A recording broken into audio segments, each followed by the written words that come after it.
Woohoo!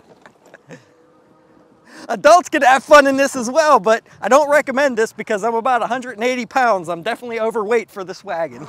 Hey everyone, look at the rack on the front of that. That thing is huge. Well, anyway, today we're going to be reviewing the Rad Power Bike's RadRunner 3 Plus, and I'm very excited to be testing out a Rad Power Bike. Now, they are a US-based company out of Seattle, and they've been in business for a long time, for around 15 years, according to my research. And they are one of the first big companies to be around in the United States, and one of the first before e-bikes even got super popular in the US. So I'm very excited to be testing this bike out today. Now, as a disclaimer, they did send me this bike with the accessories for testing and review. And what's amazing about this bike is it has so many different options on accessories that you could choose from. As you can see on here, I have this large front basket, the center console, I have the passenger package on the back, and there's just a multiple amount of accessories you could choose. I also have a trailer for the back that I'll be showing you all about later. It's an awesome little trailer that can pull around, I believe it's around 100 pounds or so, and that thing is amazing. It's going to be really nice for long trips when you really want to pack up. But we're going to be putting this bike through its paces today. We're going to be testing the power going up a few hills, including this one, which I do in the beginning of all my videos with just throttle only to see what speed we can make it up this. We're going to be testing out the speed on a long straight stretch to see what the speed of just the throttle is and what the speed of the pedal assist is. Now, this is a 750 watt bike with a 48 volt 14 amp hour battery, and I do have it unlocked to go the max speed, which is I believe around 25 miles per hour, so we will be testing that. But let's get into it. Let's hit the throttle and see what kind of speed we can maintain. Now, they do say that their bikes are limited to an output of 750 watts, which is what also shows on the display for the output, and they do that to keep it at the legal limit. Most companies rate their bikes for 750, but they produce sometimes a lot more, up to 1200 watts out of a 750. Looks like 5 miles per hour is going to be the lowest that it's going to drop to, so it still pulled me up this hill with no problem at 750 watts and 5 miles per hour. So it's going to be on the slower end of the 750 watt bikes coming up that hill, but a little faster than a few other ones that I've reviewed as well. I think the last one I reviewed was rated for 75 Newton meters of torque and 1200 watts of output, and it was only able to maintain, I believe, I think it was around 4 miles per hour coming up that hill. So this beat that one, and it's limited to 750 watts. So pretty good power in my opinion. So let's test out the hydraulic brakes. Now, this is using 180 millimeter rotors on both the front and the rear of the bike, and they seem really good so far. No squeaks and squeals whatsoever, and we are gonna see how good they work going down this hill. I'm gonna go ahead and just use the back brake here,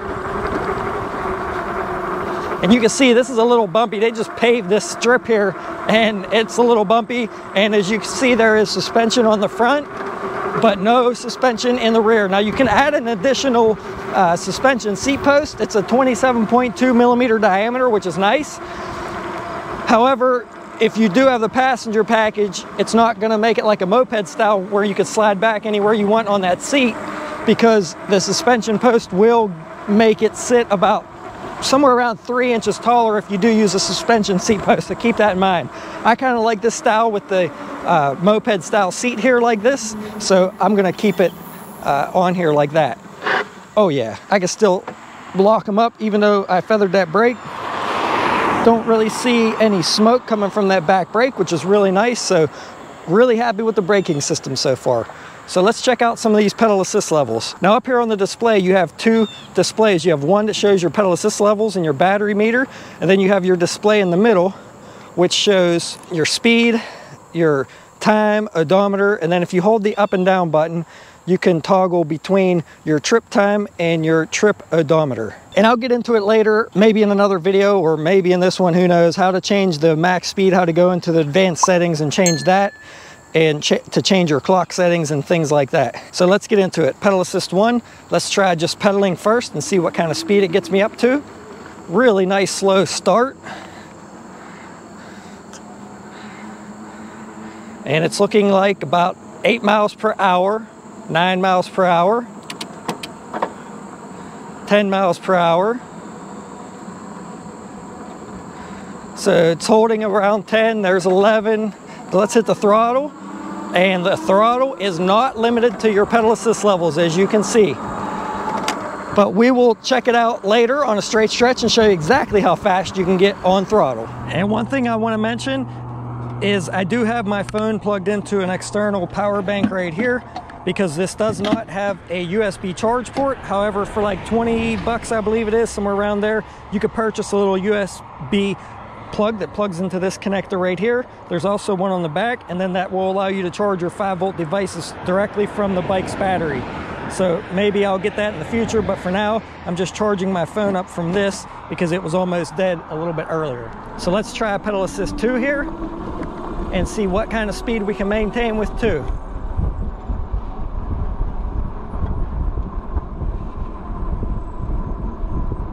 It's looking like around 14 to 15 miles per hour with the pedals. Bump it up to 3 here.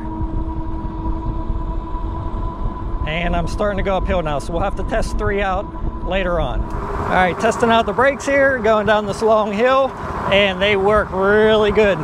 You can see I can lock them up if I wanted to. Woo! Not gonna ruin my back wheel though. And I don't wanna lock the front ones up and go over the handlebars, but they work good. No squeaks, very, very quiet. See how they stop here at the bottom? I'm going 24, 23, feathering them down, get them nice and hot. Oh yeah, can still skid, still lock them up. So excellent stopping power from these Tektro hydraulic disc brakes. All right, now we're at pedal assist 3. Looks like around 19, 20, 21.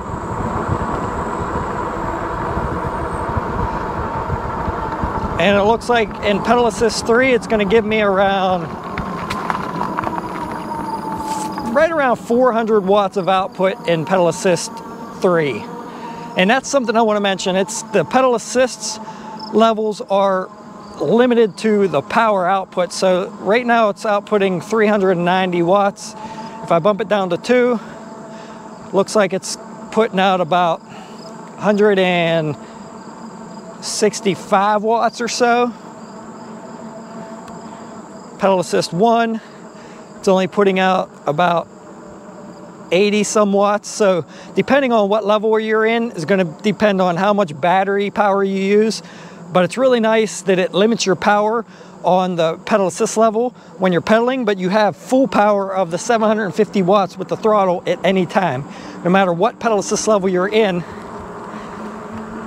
including 0.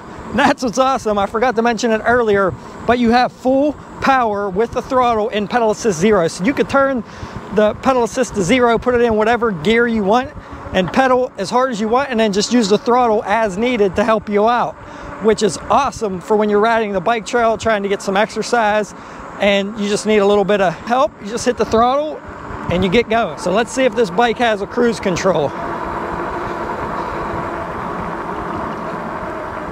And it does not look like it. It does not look like it has a cruise control.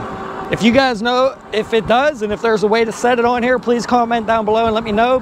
At least it has walk mode. If you need to walk it up a steep hill, that's nice. You just hold the down button and it will engage that motor, and you can walk next to it really slow. Or you could just use the throttle to help you out, but then it might get away from you. A couple baby deer up here. Always scared to hit those when I'm out riding. So we're almost on a straight stretch down here now. Once we get to there, we're gonna try pedal assist 4, and then we're gonna go into 5 and see what kind of max speed we can get with both pedals and throttle.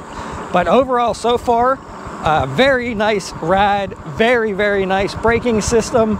Everything on here seems to be really good quality, just the way it's put together, good design. Everything is designed really nice on here, from the way the accessories mount, especially that middle console there in the center, the way it mounts with no tools. Very, very nice, easy to put on and take off. So here we go, another straight stretch. Let's go into pedal assist 4, see what kind of speed we can hit with that. And then we're gonna go into 5 and do full throttle and then pedal assist. 20, 21, it's looking like 540 watts, 560 there for a second, 22 miles an hour, 23.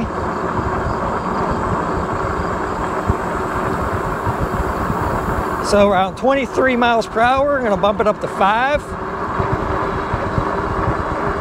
24, 25,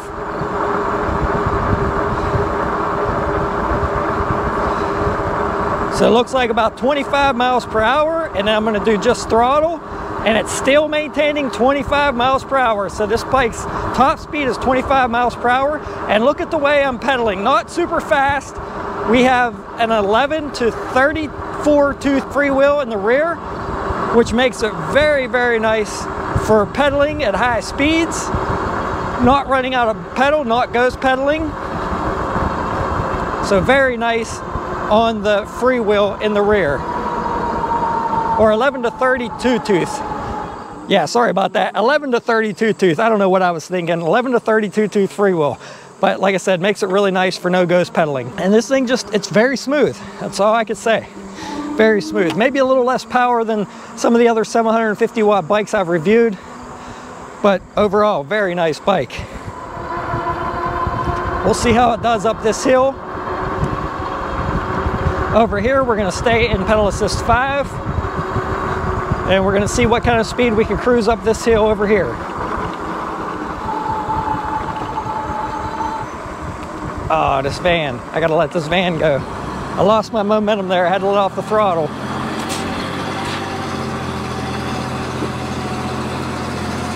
All right, I'm still in 7th gear. Lost my GPS here. There we go. 13 miles an hour. Up it, no problem whatsoever. No problem, right up this hill. Not super steep, but I mean, that's not bad though. It's not bad. We're gonna hit some steeper ones yet, so make sure you guys stick around to see that. Now, one thing about this seat, it is a little bit stiff. Now you can upgrade this seat. You have to watch what size you get if you want it to kind of blend in with the rear cargo package. If you get one that's too big, it might not sit down flush or might not go all the way down.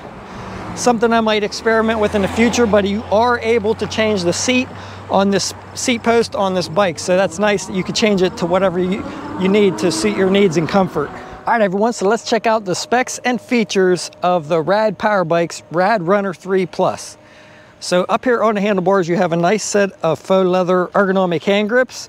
You have a control pad here with a nice little display that shows you your pedal assist level as well as your battery level, and you can also read the battery level on your battery by pressing the button. There's a bunch of bars on there, so that's nice as well. Underneath that you have a bell, which is really nice location there on that.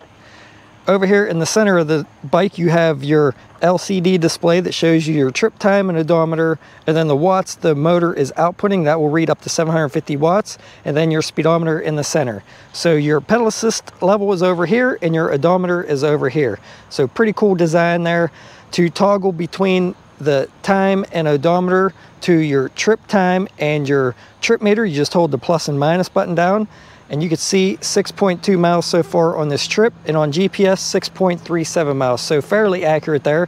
43 minutes so far on this trip. Over here on the left hand side you have a half grip throttle, and you can see it still works even though it's in pedal assist 0.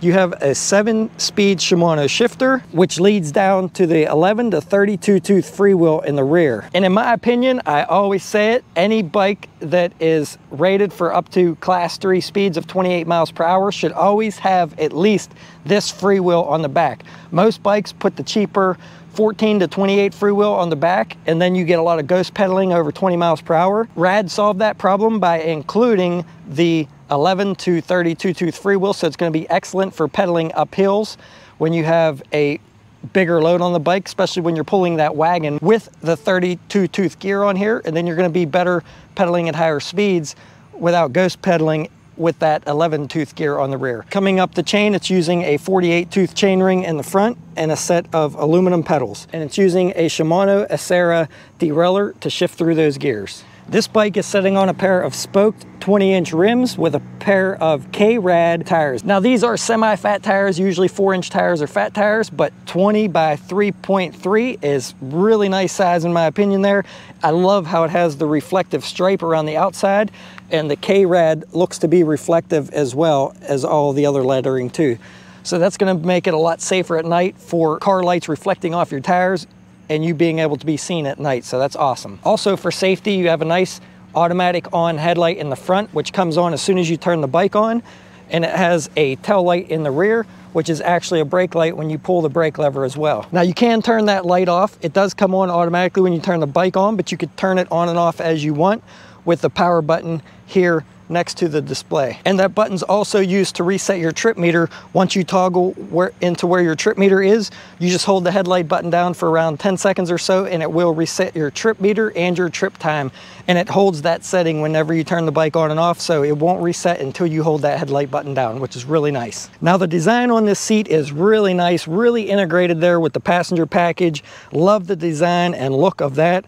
As I was saying, if you upgrade your seat, it may not integrate as well, depending on the type of seat you get, but really nice moped style there. But you also have adjustability here on your seat if you need it, or you can put it back down and ride it like a moped style. So you can get it up high enough for proper leg extension, or you can leave it down and just ride it like a moped. And according to my measurements from the top of the seat to the ground, the minimum seat height is 31.5 inches and the maximum seat height is 39.5. On their website, their minimum and maximum seat height is measured from the top of the pedal at the bottom of the pedal stroke to the top of the seat height.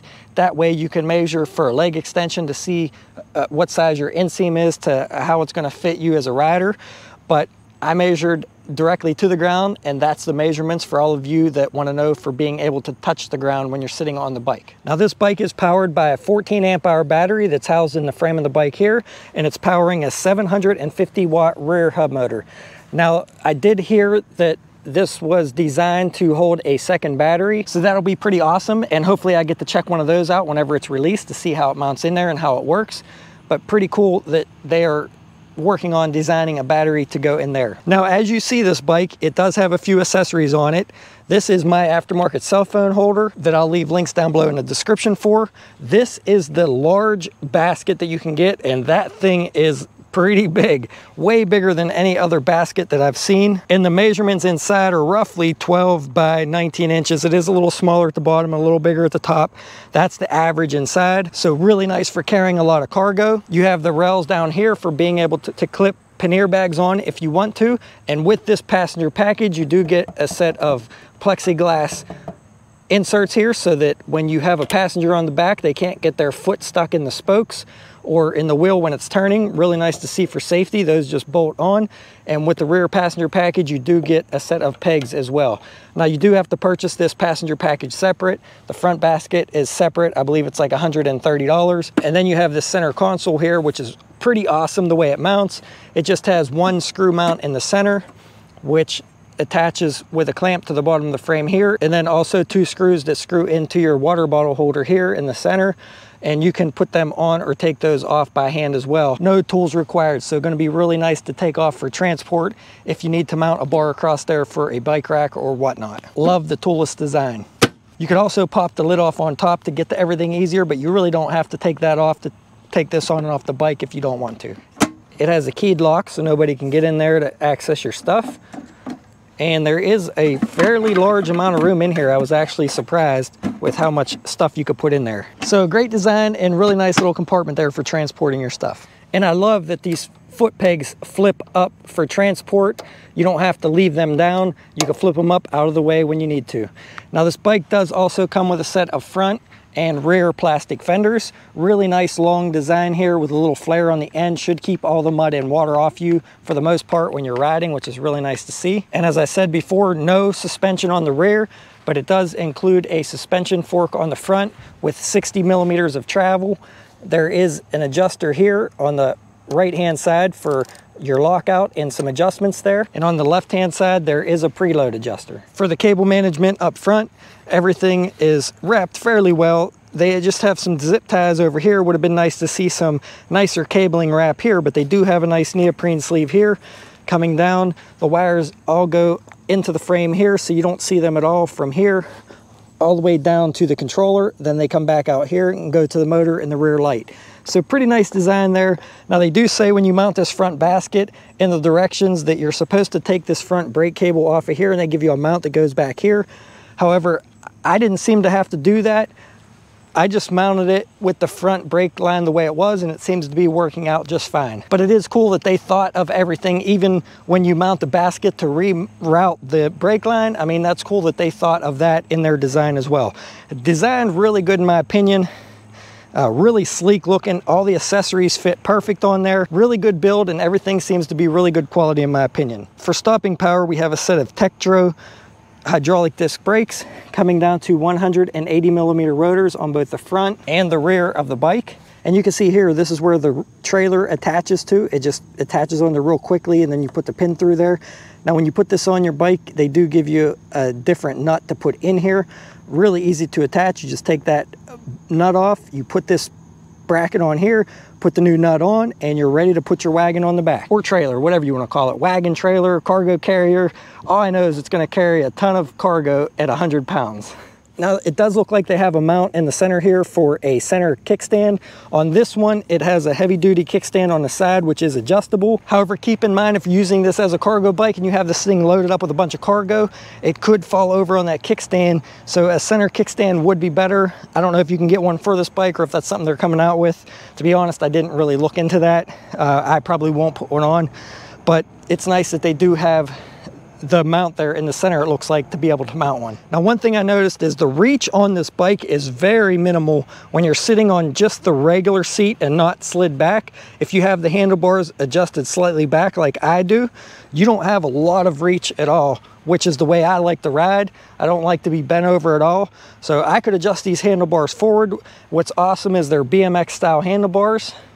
I love this design. You have room for some accessories up here, and just really nice to be able to adjust them forward and back a little bit. And if you don't want a lot of reach, you don't need to have it. You can have them adjusted back, and going to be really nice for shorter riders as far as the reach goes. So as you see the bike right now, with the large cargo basket on the front, with the Rad passenger package on the back and the center console, the bike weighs about 88 pounds with all that. If you get the bike with no accessories, the bike weighs about 75.5 pounds with the battery installed, and the battery is about 7.5 pounds of that, so it's about 68 pounds without the battery installed. And for those of you that need to get this bike down to a smaller size for transport, this does have a quick release front wheel that you can remove that for easier transport if needed. So for carrying capacity on the RadRunner 3 Plus, the total capacity is 350 pounds. They state that there is a 120-pound weight rating limit on the rear cargo seat or the rear passenger seat, and then there is a 22-pound limit on this large front basket. So you could divide the weight up any way you want it, just shouldn't go over 120 on the rear, 22 on this front basket, and then the rest can be for the rider. But 350 pounds total overall, not including the wagon on the back. I'm sure you can put 100 pounds in that as well. But I think that's about it for the specs and details on the Rad Power Bikes RadRunner 3 Plus. Let's get back into the testing, hit some more hills with it, see how it performs up some longer hills, and we'll follow up when I get back to my house. And for those of you wondering, this bike does have a cadence sensor, not a torque sensor. Let's get back to the ride. So I can't remember what I said the speed before was in 1, but you can see here I'm in 1 now, and it picks up very gradual. It's really nice to just stay in 1 and just use the throttle whenever you need to, especially if you need to travel at slower speeds like across this bridge. Wattage output is only giving me like 70-some, 80-some watts right now. So I'm not sure how this is based, whether the pedal assist level is based on speed or wattage. I would assume wattage. All right, here we go. Up the steepest hill in town. I'm in pedal assist 5, and we're gonna see how this bike does going up this hill. One-handed here, and I'm in 2nd gear. You can see I could drop down to 1st, and with that 30 two-tooth, it gives you a really good mechanical advantage for these steep hills. But right up it, no problem. Now I did have a tough time adjusting the derailleur in the back to shift smoothly through all the gears. It seemed like it wanted to skip a little bit, when it was on that 32 tooth gear. I've noticed if I need to use it, if I just hold up a little bit on this, no skipping at all.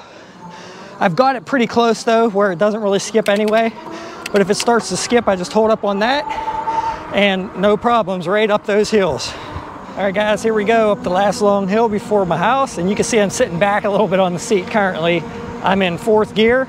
We're gonna see how this bike does up this hill. And so far so good. Not putting a lot of effort in, but we'll see if it limits my power by the time I get to the top. Right now it's outputting 750 watts, maintaining 8 to 9 miles per hour. Let me slide up a little bit here. There we go. So no problem, even in 4th gear, right up there. You can see if I put it in 1st gear, I'm gonna be pedaling like a maniac. This is for really steep hills. Don't need it on this one. This hill's, I don't know, not too steep, but fairly long and consistent. Usually one of the last ones I go up in all my videos. But I have had bikes overheat by the time I got to this hill.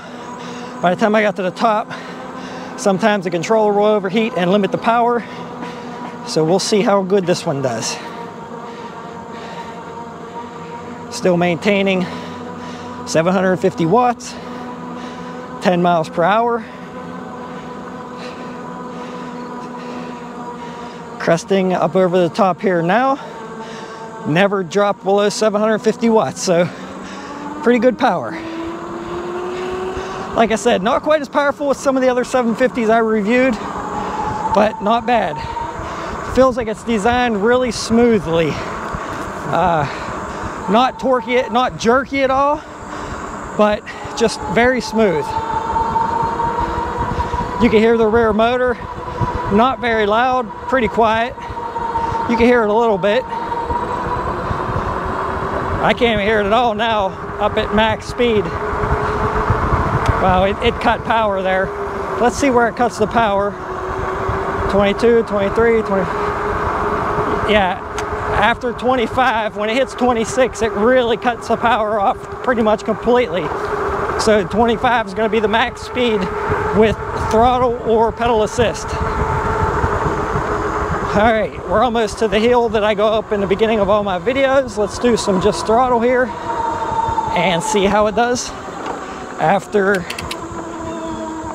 what was it, 9.1 miles on this trip. On GPS it's showing 9.3. On the bike it's showing 9.1.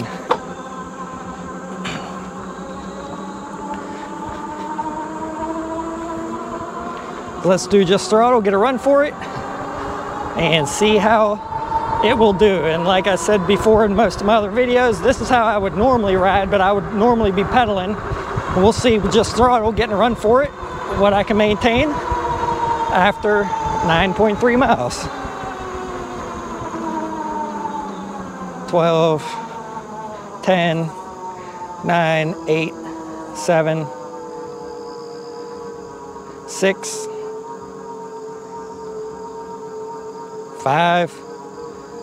So 5 miles per hour. I believe that was around the same as at the beginning when I went up with starting at the bottom. So pretty consistent there. Not going to be a speed demon up the hills, but definitely going to give you enough power to get up most of them. If you just help it pedal a little bit in gear 1, you'll make it up most any hill. All right, everyone, I made it back home safe and sound. On the odometer, I went 9.7 miles, and on the GPS odometer, I went 9.95 miles. So slightly off, but really close in my opinion. So now let's check out the rear trailer and see how that thing does. All right, so now this is the cart that they sell for the RadRunner 3 Plus. And I gotta tell you guys, I'm stoked to have this cart because I'll show you why. So first and foremost, it's really portable. Now you have 2 holes here for your wheels. They lock right in, 2 different height adjustments there, so you can have the cart sitting higher, or you can put it on the higher hole and have the cart sitting lower. And you just push this center button here to put the wheels on and release them. So really awesome there, really quick attachment on that. And depending on how high your bike is, it's going to depend on where you want those to be. Then they give you a little flag here. Just put this together and there's a hole right here that goes in. Flip it up. Your handle stores nicely underneath. Flip that down. And then once your bracket's mounted on your bike, you just clip this on there and put the clip in. And watch, because this thing is so springy that it definitely will hurt your fingers if it springs on them. And then this safety strap, I've noticed that it's easier for me to go up around this one because I have the RadRunner passenger package, so I really can't go through here because it would be too close to the rotor. But if you go through there, that's just the safety strap in case that comes off. But there's the cart itself. Now this cart's currently like $299, and they make different inserts for there. They make a plastic insert that goes in there and it comes up just past the tires, which is pretty cool, for like $125. And then they make a pet insert, which is like a little house that goes on here that mounts on there, and it sits up real high and you can haul your pets around. Now I think that's like around $230. Let me double check here. Yeah, $229 for the Rad trailer pet insert and $125 for the Rad trailer cargo bin. But what I found that works really well is this 40-gallon Commander XXL tote from Lowe's for about 38 bucks currently, I believe they are. This thing fits in there perfectly long-wise. I mean, you can't slide it forward or back, fits in there perfect. Now you do have about, I don't know, maybe 3 inches on each side. So you could slide it over and still put something in here if you wanted. I'm probably gonna leave it in the center, and that fits perfect. But what's awesome about this, not only does it have a lid that you could store a bunch of stuff inside in this 40-gallon tote, and actually why I have this tote is because this is the tote I bought to haul my folding e-bikes in. So essentially you can actually pull around a folding bike if you wanted to. You could put a folding bike in this tote. Say maybe somebody breaks down, you have to go rescue them. You can ride them back on the back and put their bike in the tote if it's small enough and it's folding. And then what's awesome about this wagon and this tote is I could store a power station or a few different power stations in this tote. You can haul up to 100 pounds. And this Xtar SP100 solar panel, which is one of my favorite 100-watt solar panels because it has excellent output. If you guys want to see the review video on this, make sure you go ahead and check it out. But it fits really nicely on here. The way this tote is contoured, this compartment here sits nice inside there, and it just overhangs the back a few inches. So I could strap this down, secure the tote first, and then put this on top, and that could charge my solar station while I'm out riding if I'm out in the sunlight when I'm riding. Now, if you're on the bike trail in shaded areas and stuff, you're not going to get a lot of solar charge, and it's going to be limited to where the sun is. But if the sun's overhead, you can get it maybe somewhere around 80 to 100 watts of input into that solar generator and get extra miles if you were on a really, really long ride and wanted to regain some energy while you're out riding. But that's an awesome setup in my opinion, and who knows, maybe later in the future, maybe next summer, maybe I'll do a ride with the solar panel, see how much energy we can gain while I'm out riding. So if that's something you're interested in, maybe leave a comment down below and maybe I'll make a video about that. Or another good option if you want to have some fun with your kids or pull them around in a parade or whatnot. Now do this at your own risk, but you could throw some pillows in the tote and pull your kids around and they'll have a blast. Now he's only about 65 pounds or so, and this will hold up to 100 pounds on the cart. So really awesome. He loves it.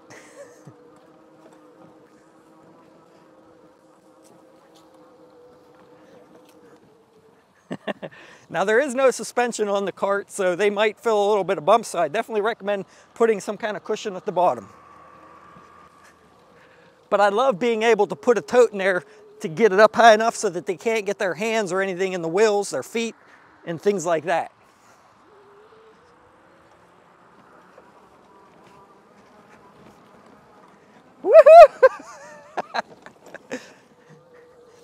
This thing has a good turning radius too, good turning capabilities with this cart. I can't even really tell it's backer, to be honest. This thing's awesome. Adults can have fun in this as well, but I don't recommend this because I'm about 180 pounds. I'm definitely overweight for this wagon. Definitely capable though. But so many accessories to choose from on the Rad website, from the big basket, the small basket, liners, the cargo package, the cart, the pet carrier, the other plastic insert that goes in there, the console. There's just so many accessories that Rad offers for this bike. It's just amazing. and hands down, it's definitely going to be one of my favorites. So thanks for watching, everyone. If you enjoyed this video, please consider subscribing, checking out some other e-bike videos, and like I said, if you're interested in picking up one of these, make sure you check out the link and any coupons that I may be able to get for you, I'll leave down below. Please leave a comment because it really helps me out, and I will see you all around on the next one. Thanks for watching, everyone.